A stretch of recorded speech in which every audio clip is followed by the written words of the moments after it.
Friends, welcome again to the Facebook live lecture by Students Place, the central organ of AIDSO.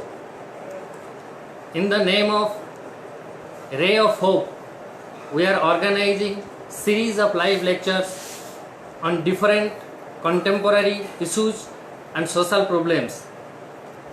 Today, we will discuss on the problems of the farmers, condition of the farmers of our country during lockdown. We have with us an eminent peasant leader, Mr. Satyavan. He is the national president of All India Kisan Khet Mazdoor Sangathan. He is the member of working group of All India Kisan Struggle Coordination Committee. It is the organization of 200 peasant organizations. He will deliver on the problems of the farmers. We know more than 70% of rural households depend upon agriculture for their livelihood. So, the students coming from the agricultural households, the number of students coming from agricultural households are more than 50% of our total student strength. Hence, we have to know the problem of the farmers of our country. Now, I would like to request Mr. Satyavan to discuss on the condition of the farmers of our country during lockdown. Again, I would like to request him to discuss in Hindi for our viewers. Thank you. Also, we have an eminent peasant leader with us, Mr. Anup Singh. I would like to request him to be with us and take the floor.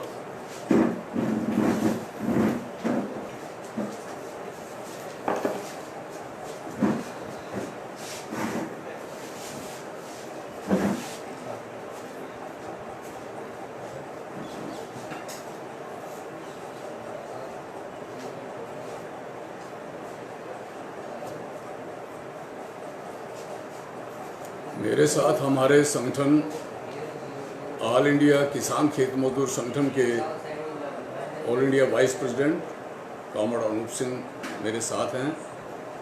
मैं सबसे पहले अपनी ओर से और संगठन की ओर से छात्र संगठन AIDSO का आभार प्रकट करता हूं कि आज किसानों की स्थिति के ऊपर मुझे बातचीत रखने का मौका दिया है। जब हम ये बात करने जा रहे हैं तो देश एक भयंकर शोकग्रस्त माहौल में है।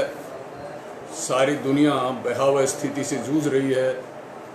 कोरोना संक्रमण रोज़ बढ़ता जा रहा है। दुनिया में 2,90,000 से ज़्यादा मौतें हुई हैं।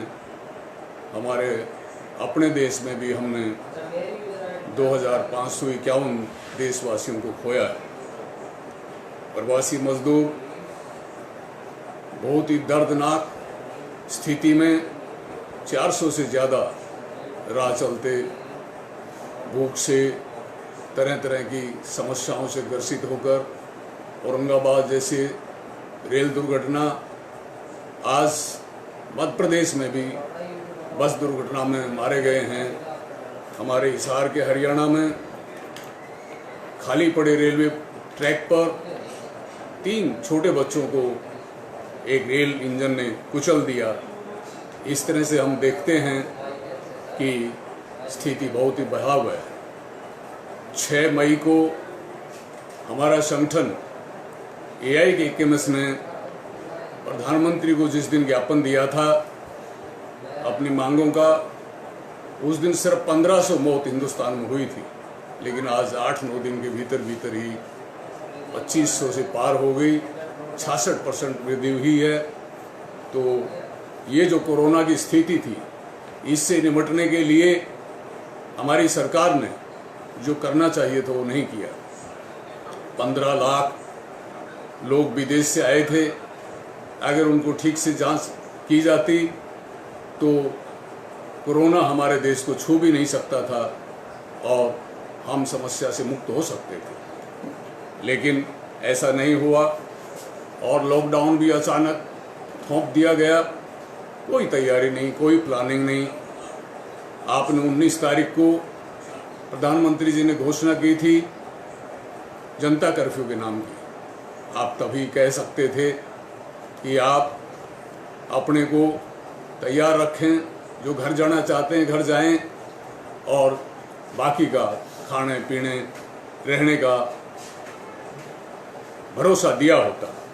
लेकिन स्थिति हुई कि हमारे प्रवासी भाई मजदूर रोजी रोटी से वंचित हो गए, बहुत सारों के पास घर नहीं रहा और ऐसी स्थिति में मजबूरन वो अपने घरों की तरफ, अपने राज्यों की तरफ चल पड़े।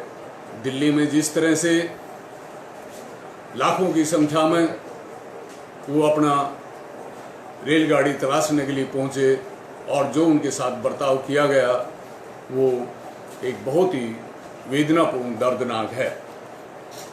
ये भी हमने देखा कि कोरोना से जूझने के लिए हमारे डॉक्टरों के लिए, नर्सिस के लिए, पैरामेडिकल स्टाफ के लिए जो पीपीई होना चाहिए था, मरीजों के लिए वेंटिलेटर, बेड, दूसरे जो इंतजाम होने चाहिए थे वो नहीं हुए।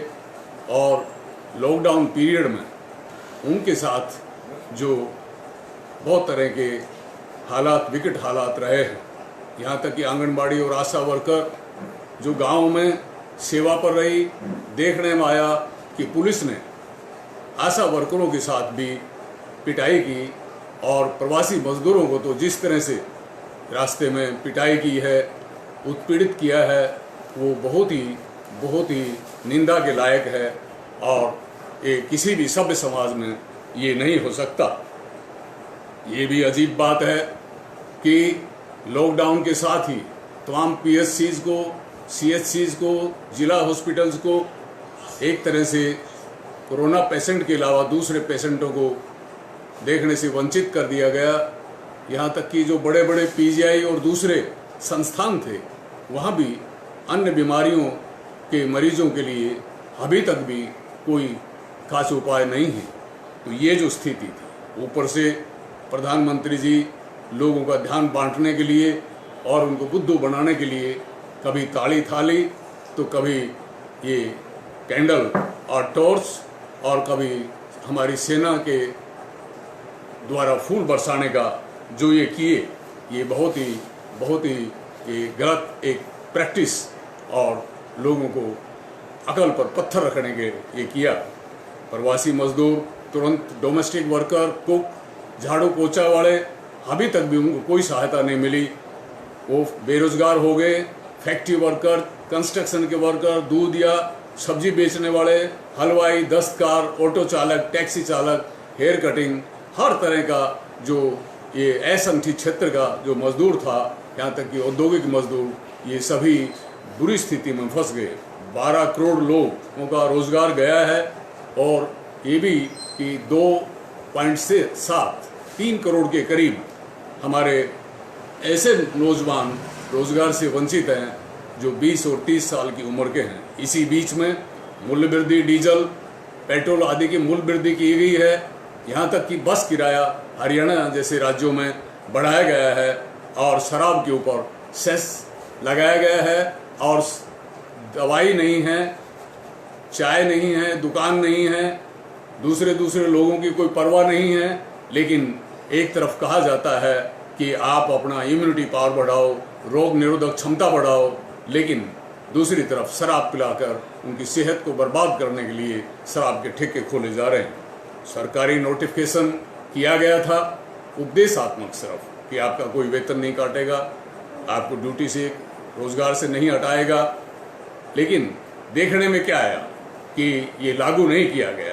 काम के घंटे जो 8 घंटे का सारी दुनिया में नियम है, और हमारे पूर्वजों ने जो लड़के अधिकार लिया था उसको 12 घंटे कर दिया गया। कई राज्यों में, उत्तर प्रदेश, मध्य प्रदेश जैसे राज्यों में तो अजीब बात है, बहुत ही ये निंदनीय बात है कि श्रमिकों का जो अधिकार है, जो श्रम कानून है, उनको 3 साल के लिए सस्पेंड कर दिया गया। ये भी जनतंत्र के ऊपर प्रहार है, लेबर राइट्स के ऊपर। कर्मचारियों के जो डीए हैं, डीआर है, उसको छीन लिया गया। तो इस तरह से हम देखते हैं कि ये एक पर एक हमले इसी बीच में आ रहे हैं। तो हम ये आज भी सरकार से ये मांग करते हैं कि जो प्रवासी मजदूर हो, दूसरा मजदूर हो, उनके लिए रोजी रोटी, उनके लिए आश्रय, उन देशवासियों के लिए जो है सेहत, इनका सही जाए। ये भी देखना है कि नई भर्ती बंद, यहाँ तक कि फौज से कि उनको जो नौकरी की सेवा काल है वो बढ़ाया जाएगा। उनको क्योंकि दूसरे जवानों को रोजगार नहीं मिलेगा और उनको लंबे अरसे तक अपने घरों से दूर रहना पड़ेगा। इसका प्रभाव बहुत खराब पड़ने जा रहा है। अजीब बात है कि प्रवासी मजदूरों और आम जनता के लिए और इलाज और डॉक्टर्स के पीपीई और जरूरी इंस्ट्रूमेंट्स के लिए पैसा नहीं है, लेकिन 20,000 करोड़ रुपया नई संसद के लिए वो जो है फंड दिए हैं। 6,807 करोड़ रुपया जो भगोड़े हैं, जो बैंकों का धन लूट लिए गए हैं, उनका माफ कर दिया। रामदेव जैसे जो नए साहूकार बाबा पैदा हो रहे हैं, उनका सोया तेल इन दिनों में 3200% उछाल हुआ है। और ये देखने में आया कि कावड़ जैसी चीज़ों के लिए जो है कितना आयोजन करते हैं प्रशासन की तरफ से भी, सरकार की तरफ से भी, लेकिन हमारे प्रवासी भाइयों के जो राह चलते थे उनको उत्पीड़ित किया गया है, महिलाओं को दंड बैठक कराए गए हैं। तो ये मैं इस मौके पर ये कहना चाहूँगा अपने मजदूर भाइयों से, अपने किसानों से कि पूंजीपतियों का जो चरित्र है वो एक दूसरे का गला काट चरित्र है, लेकिन हम मजदूरों का, किसानों का, ये इंसान का जो मौलिक चरित्र है वो एकता, सहयोग और भाईचारे का है। यही जंगलों में रहते हुए हमारे पूर्वजों ने पहला पाठ पढ़ा था। अब मैं आपके सामने किसानी जीवन में जो हमारी स्थिति है उसके ऊपर अपनी बात रखना चाहता हूँ। हमने AIKMS की तरफ से 6 मई को अपनी मांगों का ज्ञापन प्रधानमंत्री को दिया था, किसानों की स्थिति से उनको और अपनी मांगों से अवगत कराया था, लेकिन अभी तक भी उस पर कोई कार्रवाई नहीं हुई है। हमारा देश 70 साल की आज़ादी पार कर गया है। कांग्रेस ने लंबे अरसे तक शासन किया, कहा एक ही बात कही कि अभी अभी लंबे अरसे से देश गुलाम था, समय लग गया।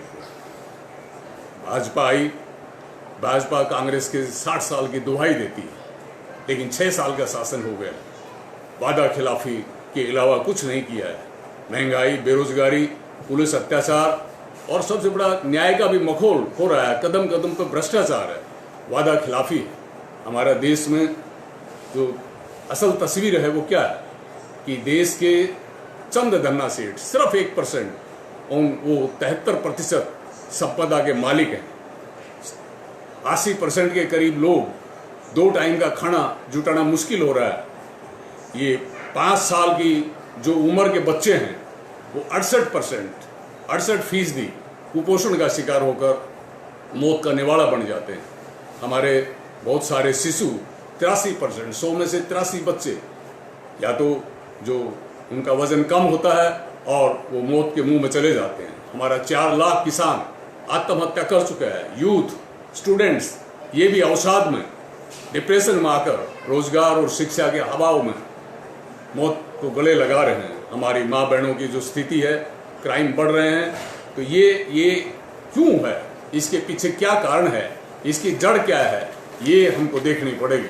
हमारा संगठन शुरू से ही हमारे महान नेता कॉमरेड शिवदास घोष, उनकी समझदारी से आज़ादी के आंदोलन के दौरान से जो जिन बातों को देखता आया, समझता आया, और आज़ादी के बाद जो हमारे देश की यथास्थिति है कि हमारी कृषि और हमारा जो उद्योग, ये जो है ये अर्थनीति इसकी जड़ में है। मुनाफा के उद्देश्य से, प्रॉफिट के उद्देश्य से ये हमारी उद्योग और कृषि भी इसी तरह से चलती है। जैसे फैक्ट्री के अंदर मुनाफा के लिए श्रमिकों का शोषण होता है, इसी तरह से कृषि के अंदर भी किसानों और खेतीहर मजदूरों का शोषण होता है। आज की जो कृषि है उसमें इन 60 सालों के भीतर, 70 सालों के भीतर धीरे धीरे जमीन जो है वो चंद हाथों में सिमटती जा रही है। कम लोग हैं जो जमीन के अंदर पूंजी को इन्वेस्ट कर सकते हैं और जो है मुनाफा अर्जित कर सकते हैं। इसमें भी मालिक मजदूर संबंध है। और सबसे बढ़ के हमारे किसान भाइयों को समझना होगा, आप विद्यार्थियों से भी मेरा निवेदन है कि कृषि के चरित्र को समझने के लिए जो सबसे जरूरी है वो है बाजार। हम किसान अपना जो गेहूं है, धान है, सब्जी है, दूध है, जो भी प्रोडक्शन है, हमारा उत्पादन है, हम कहाँ उसको बेचने के लिए मजबूर होते हैं, वो है राष्ट्रीय बाजार। इस बाजार के ऊपर होलसेल मार्केट का कब्जा है, शेयर मार्केट का कब्जा है, बड़े बड़े पूंजी का कब्जा है इसके ऊपर। वहाँ हमको बेचने के लिए मजबूर होना पड़ता है। आज गांव की जैसा सामंती जमाने में होता था कि गांव के गांव में आप अपने माल को बेच देंगे, वो आज नहीं है। आज नहीं है। आज हमारा जो भी चीज़ है वो राष्ट्रीय बाजार की बिकाऊ माल है। और जैसे इंडस्ट्री में मालिक लोग मजदूरों का शोषण करते हैं, मुनाफा अर्जित करते हैं, पूंजी का पहाड़ जमा करते हैं, इसी तरह से हमारे उत्पादन को वो जो है सस्ते में खरीद के और महंगा बेचकर गरीबों की कीमत के ऊपर, हम किसानों की कीमत पर भारी मुनाफा अर्जित करते हैं। आज़ादी के तुरंत बाद कृषि सुधार का नारा दिया गया था, लेकिन आज 70 साल गवाह हैं कि वो झूठा साबित हुआ। लैंड टू द टिलर, जमीन जोता की आज़ादी का नारा था, लेकिन आज जमीन प्राइवेट कंपनियों की, जमीन अमीरों की, जमीन बहुराष्ट्रीय कंपनियों की, ये नारा उल्ट दिया गया है। काश्तकार, टेनेंट, मुजारों को जो मिलना चाहिए था हक, वो नहीं दिया गया। हदबंदी जो कानून था, जो एक आया था, उसको समाप्त कर दिया गया। चकबंदी जो होनी चाहिए थी वो बहुत कम राज्यों में हुई है। अगर सही मायने में हमारे हिंदुस्तान में कहा जाए तो भूमि सुधार के सबसे बड़ा क्रेडिट अगर जाता है तो जम्मू कश्मीर के पूर्व मुख्यमंत्री, वहाँ के एक नेता शेख अब्दुल्ला को जाता है।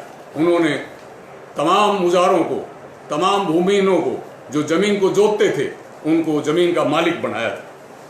तो इन सालों में ये बात सही है कि ये पैदावार बढ़ी है, लेकिन जितनी पैदावार बढ़ी है उससे ज़्यादा किसानों की, खेतीहर मजदूरों की दुर्दशा बढ़ी। पूंजी की गिरफ्त में हमारी कृषि पूरी तरह से आ चुकी। तो ये जो स्थिति है, इसमें हमारा संगठन, ऑल इंडिया किसान खेत मजदूर संगठन की जो समझ है वो ये है कि किसान एक तरह का नहीं है, एक तरह का नहीं है। किसानों के अंदर बहुत तरह का दर्जे हैं। धनी किसान है, मध्यम दर्जे का किसान है, छोटा किसान है, सीमांत किसान है, बटाईदार है, भूमिहीन है, खेतीहर मजदूर है। ये अल्पसंख्यक जो किसान कहेंगे, जो गांव में रहता है और जिसके पास अच्छी ज़मीन है और उसके हाथ में अपनी निजी पूंजी है, जिससे वो इनपुट्स को, खाद को, बीज को, कृषि औजार को, ट्रैक्टर को खरीद सकता है, वो मजदूर लगाकर अपनी खेती कराता है। बहुत कम है जो खुद मेहनत करते हैं। उसकी कैपेसिटी है, जो अनाज पैदा होगा उसको स्टोर कर सकता है, मार्केट तक पहुंच है, उसके पास अपना व्हीकल है, ट्रैक्टर है, दूसरी चीज़ें हैं। और यहाँ तक भी उन्हीं में से चाहे थोड़े हों, लेकिन मंडी में, आड़त में उनका हिस्सा है। प्रशासन के ऊपर इन धनी किसानों का प्रभाव है, तहसील में, थाना में, कचहरी में इनका प्रभाव है। बैंक और कोऑपरेटिव सोसाइटी पर भी इन्हीं का ऑलमोस्ट दबदबा है। और शिक्षा के अंदर भी इनको ज़्यादा से ज़्यादा पहुँच है। इन्हीं के बेटा और बेटी ज़्यादा से ज़्यादा पढ़ लिख कर और अफसर बनते हैं। यहाँ तक कि ग्राम पंचायत जो है उसके ऊपर भी इन्हीं का दबदबा है। लेकिन उधर हम देखेंगे, हमारा मध्यम किसान है, हमारा छोटा किसान है, हमारा बटाईदार है, भूमिहीन है, इनकी पोजीशन जो मध्यम किसान की, आम किसान की जो पोजीशन है वो एक मजदूर जैसी है, जैसे वो सेल्फ अपॉइंटेड मजदूर है। ऐसा मजदूर खुद ही उसने अपने को नियुक्त किया है। 6 महीना की फसल में कठिन मेहनत और अपना सारा सब कुछ लगाकर भी उसको घाटा रहता है। नतीजा है कि वो एक्सप्लॉइटेड है, वो शोषित है, हर चीज उसके जीवन में अभाव है और कर्ज, आत्महत्या, उसी की जमीन की कुड़क होती है, उसी की गिरफ्तारियां होती हैं। और ये समझने की बात है कि ये जो किसान है, मध्यम दर्जे का किसान, वो धीरे धीरे छोटा होता जा रहा है। छोटा किसान है, भूमिहीन होता जा रहा है। तो ये किसान जो हमारा है ये टिकाऊ नहीं है। इन्हीं के बेटे इंडस्ट्री में जाकर वर्कर बनते हैं। आज प्रवासी मजदूर जो राज्य से भटक रहे हैं, ये कितने ही भूमिहीन तो हैं ही हैं, लेकिन जो किसानों के बेटे भी ये हैं। तो एआई के इकोनॉमिक्स की अप्रोच ये है, एआई के इकोनॉमिक्स की समझ ये है कि ये जो किसान और खेतीहर मजदूर, ये जो है इसको एक साथ इकट्ठा एकजुट करना पड़ेगा। इसलिए हमारा संगठन सिर्फ किसानों का संगठन नहीं है, सिर्फ खेत मजदूरों का संगठन नहीं है। हमारा संगठन ये शोषित जो किसान है गांव का, जो वंचित किसान है, उनका ये संगठन है। एक ही प्लेटफॉर्म है। जैसे किसान और खेतीहर मजदूर, इनकी किस्मत आज कृषि अर्थनीति के ऊपर पूंजी का कब्जा होने से, हमारे देश में शासन प्रणाली में पूंजीपतियों का दबदबा होने से और हमारी अर्थनीति पूंजीपतियों के कब्जे में होने से आज किसान और खेत मजदूर का एक ही भाग्य है। इसलिए उनका मुक्ति का रास्ता भी एक ही है। हमारा संगठन बहुत पुराना संगठन है। आजादी के तुरंत बाद से बंगाल से शुरू हुआ ऐतिहासिक विभाग आंदोलन, इसमें हमारे तत्कालीन नेताओं की बहुत बड़ी भागीदारी और मार्गदर्शन था। वो सफलता की मंजिल पर पहुंचा। राज्य राज्य में जैसे जैसे संगठन पहुंचता गया, राज्य राज्य में विकास होता गया। 1982 के अंदर पटना के नज़दीक मुजफ्फरपुर बिहार में हमारा अखिल भारतीय एक सम्मेलन हुआ, जिसके माध्यम से राज्य राज्य की इकाइयों को एक सर्व भारतीय संगठन का रूप दिया गया। इस तरह से संगठन लड़ता आ रहा है। अभी 2016 में भुवनेश्वर में सम्मेलन के माध्यम से इस देश भर में जो आंदोलन है उनको और आगे बढ़ाने के लिए हम सतत प्रयास में लगे हैं। हमारे संगठन की समझ है कि कारखाना का मजदूर, इसी तरह से गांव का मजदूर, सरबहारा, किसान, ये मिलकर दूसरे मेहनतकश और गांव शहर का बुद्धिजीवी, शहर का गरीब, ये सब मिलके एक मंच के ऊपर और सही दिशा में अपने आंदोलनों को आगे बढ़ाएं। इस आंदोलनों में किसान खेतीहर मजदूर संगठन का अपना एक प्रमुख हिस्सेदारी रहे और इस तरह से हम अपने हकों के लिए लड़ें, अपने हकों को प्राप्त करें और एक दिन शोषण से अपने मुक्ति का जो है ये जो मंजिल है उसको प्राप्त करें। 70 साल के पूंजीवादी इस शासन विधान में जो हमारे देश के शासकों ने कृषि नीति बनाई है वो बहुत ही घिनौनी है। वो किसान विरोधी है, खेतीहर मजदूरों का विरोधी है, ग्रामीण गरीबों का विरोधी है। 2000 में इस नीति को एक रूप दिया गया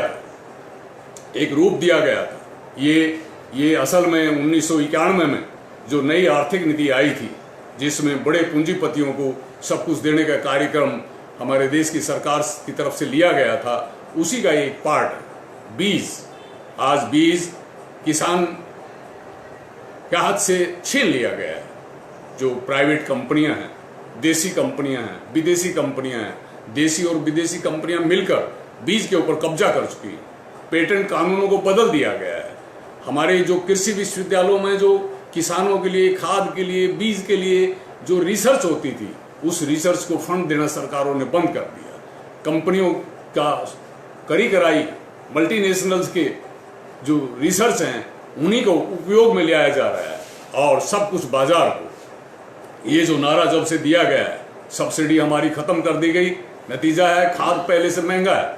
जो एक जमाना में 11 रुपए का खाद का कट्टा था, बैग था, वो आज यूरिया का 260 से भी ज़्यादा का है। और इसी तरह से DAP, पोटास। और बड़ी दुखदाई बात है कि इन्हीं दिनों में जो है हमारे देश की जो प्रधानमंत्री के नेतृत्व में कैबिनेट ने निर्णय लिया है कि वो पोटास के अंदर जो सब्सिडी है उसको 9% कम करेंगे। भूमि जो सुधार करना चाहिए था, उसी भूमि को आज जो है SEZ में दिया जा रहा है। लंबी लड़ाई लड़ी है, अधिग्रहण जमीन का कदम कदम पर अधिग्रहण किया गया है। इसी तरह से जल को, जो हमारे वाटर रिसोर्सेज हैं, हमारी नदियां हैं, हमारे नाले हैं, उनको प्राइवेट कंपनियों के चंगुल में देने का और लोगों को उससे वंचित करने का और इसके ऊपर भी टैक्स लगाने का। बैंकों में जो एक जमाना में किसानों को लोन का जो सुविधा दी गई थी, वो सुविधा छीन ली गई हैं और उसके ऊपर भी जो गांव के धनी मानी या टाउट्स दलालों का कब्जा है। आज किसान की जमीन कुड़क की जाती है, उनकी अरेस्ट की जाती है। यहाँ तक कि ऐसा भी है कि जो फौजी परिवारों के किसान हैं, जो रिटायरमेंट के बाद खेती करते हैं, उनकी पेंशन को भी कुड़क किया गया है। और ये आज नकदी फसल पर जोर दिया जा रहा है। असल में जो है हमारे देश में ये सभी फसलें पूंजी की मुनाफा का शिकार बनती हैं। तो ये सब्सिडी खत्म करने के साथ साथ जो मंडी में हम अपना सामान ले जाते हैं, सब्जी, गेहूं, धान, हमारा गन्ना, हमारा कपास, जो भी हम मंडी में ले जाते हैं, तो मंडी कानून को भी बदल दिया गया है। उसके अंदर भी अमीरों का दबदबा है। जो बिचौलियों को निकालने का जो हमारा एक नारा था, हमारा संघर्ष था, उसको भी दबाने की कोशिश हुई है। यहाँ तक कि न्यूनतम समर्थन मूल्य, जिसके लिए सरकार प्रतिबद्ध थी, नारा देती थी हम किसानों को न्यूनतम समर्थन मूल्य देंगे। हालांकि ये कभी भी न्यूनतम समर्थन मूल्य न्यायोचित नहीं दिया गया, लेकिन इसको भी खत्म करने की साजिश हो रही है। 2000 में जब वाजपेयी जी सरकार में आए थे, राजनाथ जी उस वक्त कृषि मंत्री थे, हमारा हरियाणा में आए थे हाँसी के अंदर। वहाँ कहा था कि हम समर्थन मूल्य घोषित तो करेंगे, लेकिन समर्थन मूल्य पर खरीदेंगे नहीं। आज भावांतर स्कीम कई राज्यों में जो आई है कि हम समर्थन मूल्य पर नहीं खरीदेंगे, मार्केट में मालिक जो एजेंट हैं, आड़ती हैं, वो कम रेट पर भी खरीद सकते हैं। आप वो पर्ची उनका दिखाओ, अगर गेहूं का रेट 2000 रुपया क्विंटल है, अगर प्राइवेट सेठों ने, आड़तियों ने आपको 1800 रुपया क्विंटल दिया है, 200 की कमी हमारे यहाँ सरकार के दफ्तर से ले जाओ। इस तरह की भावांतर स्कीम ये लाने की कोशिश की गई थी। हमने इसका पुरजोर विरोध किया है, हम अभी भी करते हैं। सरकार न्यायोचित समर्थन मूल्य दे, जो C2 फार्मूला है, जिसके अंदर हमारी लागत भरपूर दी जाए, हमारी लागत से 50% ज़्यादा जो है किसानों को दाम दिए जाएं, ये दिया जाना चाहिए। इसी तरह से हमारी फसल कीड़ा लगने से, ओलावृष्टि होने से, बाढ़ आने से, सूखा आने से, तरह तरह से हमारी फसल खराब हो जाती है। किसान मांग करता है, सारे देश में लड़ता है कि हमको मुआवजा दिया जाए। सरकारों की तरफ से कहा गया कि हम फसल बीमा लाएंगे। हमारे प्रधानमंत्री जी फसल बीमा कानून लाए, लेकिन देखने में आया कि ये कानून किसानों के हित में कम, कंपनियों के हित में ज़्यादा है। इसी तरह से ये कोरोना पीरियड में ही देखने में आ रहा है कि डीजल, खाद, जिसके दाम सारी दुनिया में एकदम नीचे हैं, उसके भी दाम बढ़ाए जा रहे हैं।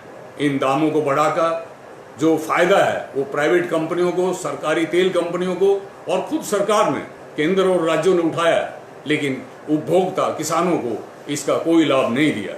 बिजली उपलब्धता के लिए, क्योंकि इसके ऊपर कृषि का, सिंचाई का बहुत बड़ा दारोमदार है, लेकिन ये कृषि जो है ये उपलब्ध नहीं कराई जाती है। कृषि जो है ये कृषि को बिजली का जो सप्लाई होनी चाहिए ये रात भर सर्दियों में दी जाती है, किसान मर जाते हैं। और अब तो देखने में आ रहा है, अभी कोरोना पीरियड में, लॉकडाउन के काल में नया बिजली कानून 2020 लाया जा रहा है। 2003 से कोशिश जारी थी, 2014 में फिर इसको नया रूप दिया गया, फिर 17 में, और अब ये लॉकडाउन कोरोना पीरियड में जब किसान अपने घरों में रहने के लिए लाचार हैं, ये कोरोना पीरियड में जैसा मजदूरों के ऊपर उनके अधिकारों को छीनने का कोशिश हुई है, 8 घंटे का जो अधिकार था उसको छीनने की कोशिश हुई है, ठीक उसी तरह से ये नया बिजली कानून जिसमें बिजली का उत्पादन से लेकर सप्लाई तक और उनका दाम वसूली तक प्राइवेट कंपनियों के हाथ में होगा। किसान को जो सस्ते रेट पर बिजली मिलती है उसको नहीं मिला जाएगा। और तो ये WTO की शर्तें और RCEP पर फिर दिसंबर महीना में सुनने में आ रहा है कि भारत सरकार उस पर समझौता करेगी, तो उससे नतीजा होगा कि किसानों का शोषण बढ़ेगा। अब गांव में जो ग्राम पंचायत हैं इसके ऊपर भी मैं कुछ कहना चाहूँगा। जब से ये पंचायती सिस्टम आया है, देखने में इसको जनतंत्र की प्राथमिक इकाई कहा जाता है, लेकिन असल में ये इकाई है ग्रामीण खाते पीते लोगों के हाथ में एक इंस्ट्रूमेंट और स्थानीय प्रशासन के हाथ में एक इंस्ट्रूमेंट है। जो रूलिंग पार्टी है, जो पार्टी शासन में रहती है, जो उसका जो दबदबे वाला धड़ा है, रूलिंग क्लिक जो है, ये उसके हाथों में एक टूल, एक इंस्ट्रूमेंट बन के रह जाती है। हमने बहुत पहले जो अशोक मेहता कमेटी जो 1977 में जनता पार्टी आने के बाद आई थी, हमने उसमें आवाज उठाई थी कि इन पंचायतों को टैक्स फ्री किया जाना चाहिए। ये पंचायतें जब किसान अपनी आवाज उठाते हैं, खेतीहर मजदूर आवाज उठाते हैं, अगर सरकार की तरफ से, प्रशासन की तरफ से, किसी गुंडा वाहिनी की तरफ से, किसी निहित स्वार्थों की तरफ से अगर किसान आंदोलन के कार्यकर्ताओं को दबाने की कार्रवाई होती है, तो इन पंचायतों को उनके लिए छतरी, अम्ब्रेला के रूप में काम करना चाहिए।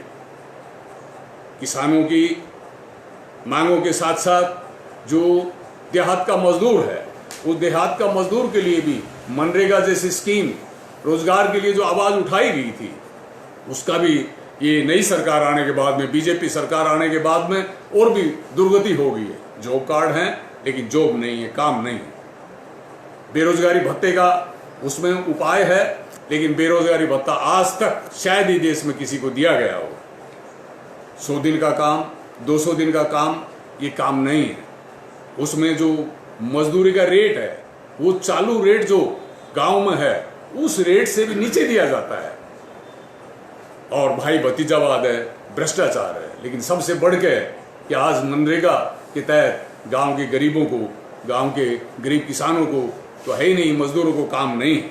इसका कुल नतीजा जो निकला है वो कुल नतीजा ये है, 3 भयंकर नतीजे आज देहात की जीवन में हैं। एक है गरीबी का, भयंकर दरिद्रता, भयंकर गरीबी हमारे किसानों का, हमारे खेतीहर मजदूरों का, ग्रामीण समाज में बढ़ी। कर्जा है उनके ऊपर, कर्जा चुका नहीं सकते हैं। कोऑपरेटिव जो कर्जा लेते हैं वो नहीं चुका पाते, दूसरा बैंक से लेते हैं, उसका नहीं चुका पाते। आखिर उनको अपनी इज्जत बचाने के लिए मजबूरन आत्महत्या जैसे दुखदायी कदम उठाने पड़ते हैं। इसी के चलते ज़्यादा से ज़्यादा किसान भूमिहीन अपनी जमीन से हाथ धो बैठते हैं। रोजगारहीनता जबरदस्त, देहात में काम नहीं है, रोजगार नहीं है।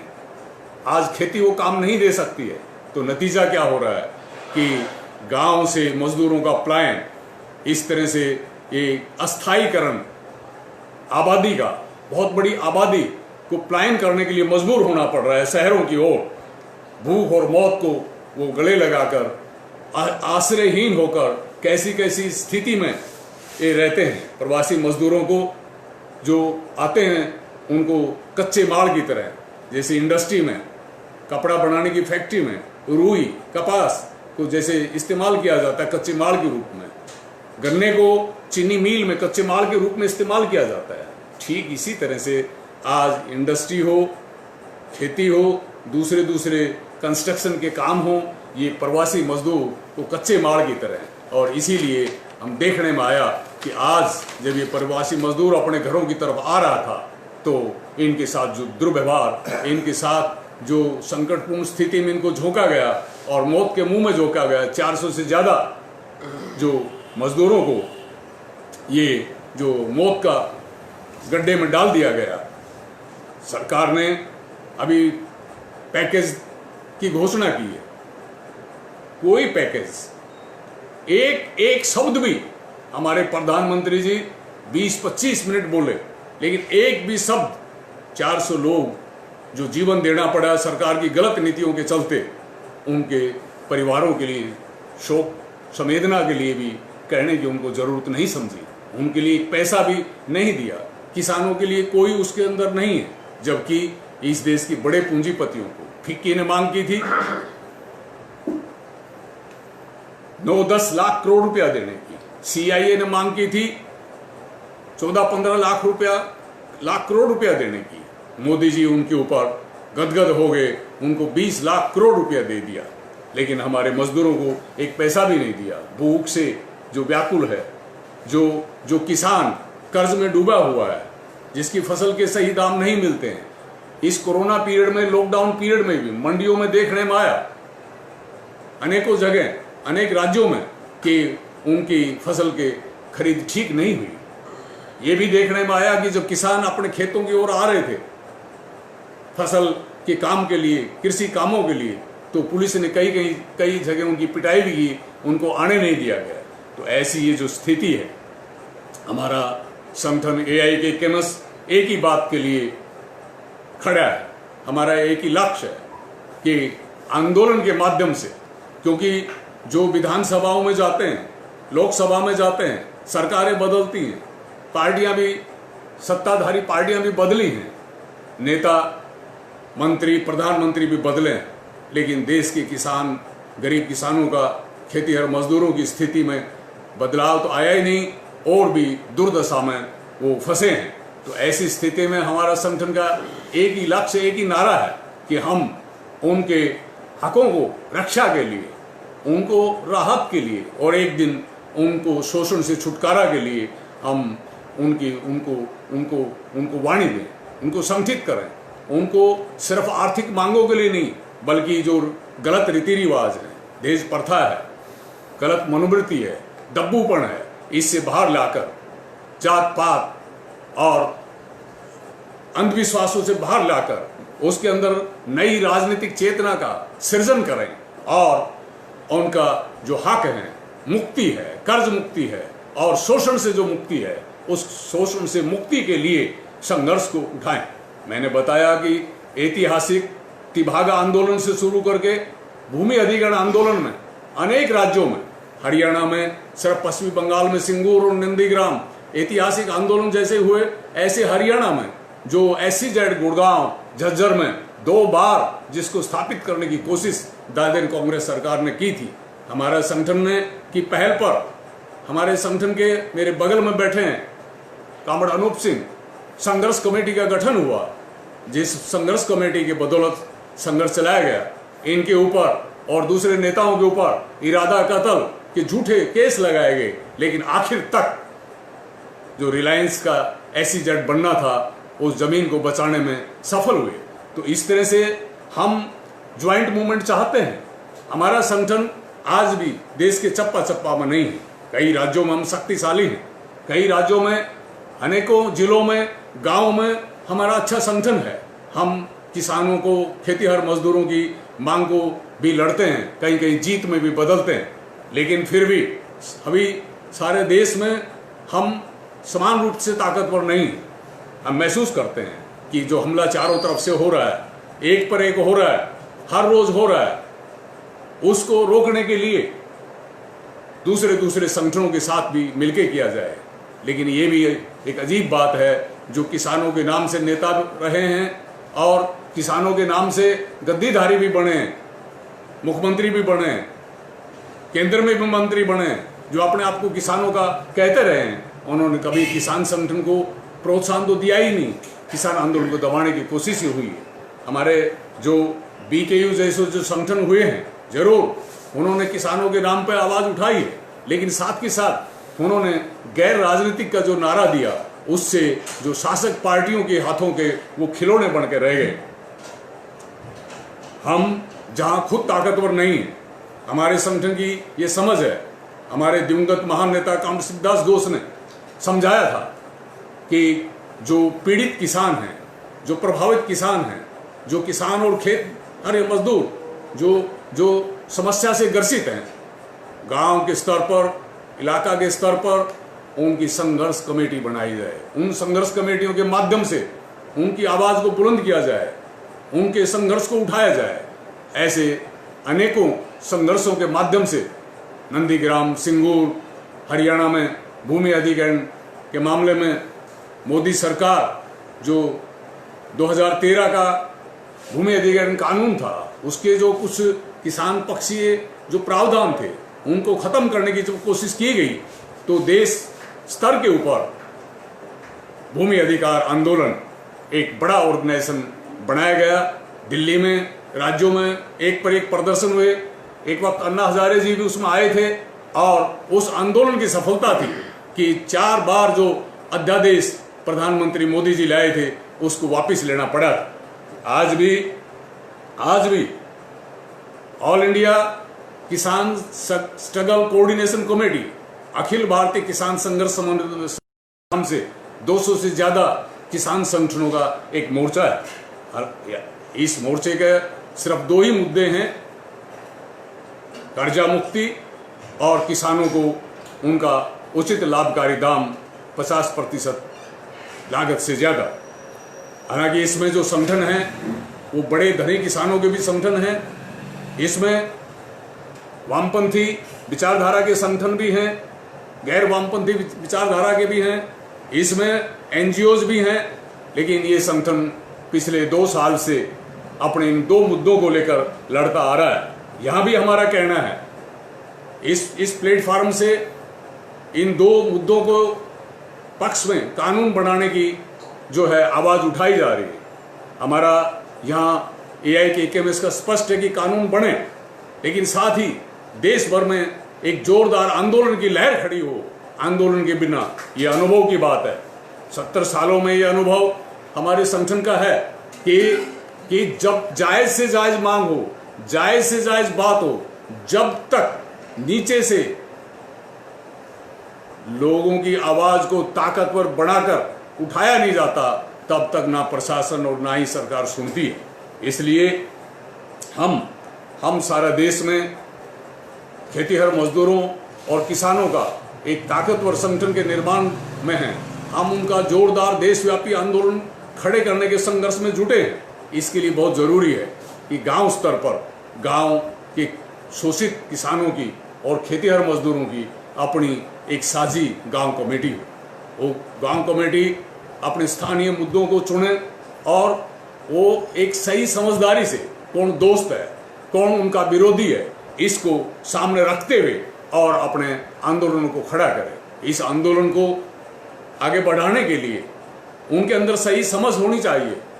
उनके अंदर, उनमें आंदोलन को आगे बढ़ाने के लिए वॉलंटियर्स को किसानों के बीच से, खेतीहर मजदूरों के बीच से वॉलंटियर्स तैयार किए जाएं, सहयोग कार्यकर्ता तैयार किए जाएं, जो कार्यकर्ता लोगों के दोस्त के रूप में, किसानों के मित्र के रूप में उनको मार्गदर्शन करने के लिए, उनके कंधे से कंधा मिलाकर उनके साथ लड़ने के लिए, उनको अपने मांग हासिल करने के लिए सिर्फ नहीं, उनमें राजनीतिक चेतना की सृष्टि करने के लिए, उनमें जो कुसंस्कार जो पुराना जमाना से हमारे ग्रामीण समुदाय में है, उन कुसंस्कारों से मुक्त करने के लिए जात पात के नाम पर, सांप्रदायिकता के नाम पर, तरह तरह से संकीर्ण बातों के ऊपर जो उनको एकता में दरार डालने की कोशिश की जाती है, उनके अंदर जो है आपस में लड़ाने की कोशिश की जाती है, उसके खिलाफ भी वो सजग करें और एक नया समाज, एक गांव के अंदर एक नई शक्ति का पैदा करें। जो शक्ति आज अपनी मांगों के लिए लड़ रही है, वही शक्ति कल शोषण से मुक्ति के लिए भी उनको राह दिखाएगी। और हमको यकीन है इस रास्ते चलकर ही जो हमारे देश में कृषि के ऊपर जो पूंजीपतियों के चंगुल में जो आ गई है, पूंजीवादी अर्थनीति, मुनाफाखोरी की अर्थनीति, जो राष्ट्रीय बाजार के माध्यम से हमारी फसलों को, हमारी मेहनत को जो निचोड़ा जा रहा है, हमको दरिद्र और गरीब बनाया जा रहा है, ये इसके खिलाफ ये संगठन सारे देश में रास्ता दिखाए। आज कोरोना लॉकडाउन के पीरियड में हम जो है मजबूर हैं, नहीं आ सकते हैं सेहत की ज़रूरत से और लॉकडाउन के चलते, लेकिन हमने अपनी मांगों को लेकर इस तरह के जो है एक एक फोटो लेकर और सारा देशव्यापी हमने आंदोलन का सूत्रपात किया है। जब तक स्थिति ये है, हम इस तरह के आंदोलनों को अपनी आवाज़ बुलंद करने के लिए आगे बढ़ाते रहेंगे और हम देश के किसानों का, खेतीहर मजदूरों का आह्वान करते हैं। साथ ही मैं विद्यार्थियों से कहना चाहूँगा, अगर किसान ये दुर्गति में जा रहा है, आज जो इतनी आर्थिक संकट के अंदर है, एक जमाना था आज़ादी आंदोलन में जब स्कूल नहीं थे, कॉलेज नहीं थे, लोगों ने खुद अपना एक एक मुट्ठी आटा इकट्ठा करके, एक एक मुट्ठी अनाज इकट्ठा करके, चंदा इकट्ठा करके स्कूल और कॉलेज बनाए थे। तब गरीबों को उन दिनों में भी अपने बच्चों को पढ़ाने का मौका मिला था। लेकिन आज़ाद भारत में खासतौर पर 1991 के बाद जो निजीकरण का दौर आया है, जिसमें शिक्षा, स्वास्थ्य और कृषि, इन तीनों को ऊपर ही बड़े बड़े पूंजीपतियों का जो कब्जा में दी जा रही हैं, ये पूंजी के चंगुल में जो जा रहे हैं, ये मगरमच्छ, ये जो शार्क हैं, ये जो इससे स्वास्थ्य हमारा जो है, सेवाएं हैं और हमारी शिक्षा है, इससे मुक्त किया जाए। नहीं तो आप विद्यार्थियों को पढ़ने के वो मौके नहीं मिलेंगे, दाखिले के वो मौके नहीं मिलेंगे और जीवन में आपको सही ज्ञान हासिल करने का मौका नहीं मिलेगा और रोजगार तो पढ़ने के बाद भी मिल ही नहीं रहा है। इसलिए मैं कहूँगा कि आप जहाँ भी अध्ययन करने के बाद आप जहाँ भी हों, आप अपने किसानों को, अपनी जड़ों को भूलेंगे नहीं, अपने खेतीहर मजदूर को भूलेंगे नहीं। आप शहर में रहें, गांव में रहें, आप हमेशा ही किसान आंदोलन के एक सजग समर्थक आप रहेंगे। और ये भी है कि अगर किसान अपनी खुशहाली प्राप्त करता है, अंत में एक बात कहूँगा कि दुनिया में फ्रांसीसी क्रांति आई थी, लेकिन उस क्रांति के बाद भी किसानों को उद्धार नहीं हुआ। यूरोप में इंडस्ट्रियल रिवॉल्यूशन आई थी, लेकिन किसानों को उद्धार नहीं हुआ। अमेरिका के अंदर वार ऑफ इंडिपेंडेंस लड़ा गया था, लेकिन वहाँ भी गरीब किसानों को वंचित और कुचल दिया गया था। ऑस्ट्रेलिया में सिर्फ ये एक ही क्रांति जो रूस में हुई थी, मजदूर किसानों की सम्मिलित क्रांति, उसने रूस में किसानों का चेहरा बदला था। इसके गवाह हमारे देश के महान मनीषी रविंद्रनाथ टैगोर हैं। 1930 में जब गए थे, उन्होंने किसानों की खेती और मजदूरों की स्थिति को देखा था, वो गदगद हो गए थे। उन्होंने कहा था कि हजारों साल से जो शोषण का खंजर मानव जाति की पसलियों में था, उसको रूस के किसान मजदूरों ने अपने सुयोग्य नेतृत्व के माध्यम से, उनके नेतृत्व में उस शोषण के खंजर को फेंक दिया है। हमारे देश के महान नेता, राष्ट्र नायक नेताजी सुभाष चंद्र बोस ने भी समाजवाद की भूरी भूरी प्रशंसा की थी। तो हमारा देश का किसान आंदोलन जब इस रास्ते चलेगा तो अपनी मुक्ति को पाएगा। AIKMS इसी के लिए प्रतिबद्ध है। मैं पुनः हमारे AIDSO छात्र संगठन का धन्यवाद करता हूं कि उन्होंने आज खासतौर पर लॉकडाउन और कोरोना जैसी घातक बीमारी, इन्फेक्शन की स्थिति में जो मौका दिया है। मैं अपना संगठन की ओर से और अपनी ओर से उनको फिर आभार प्रकट करता हूं।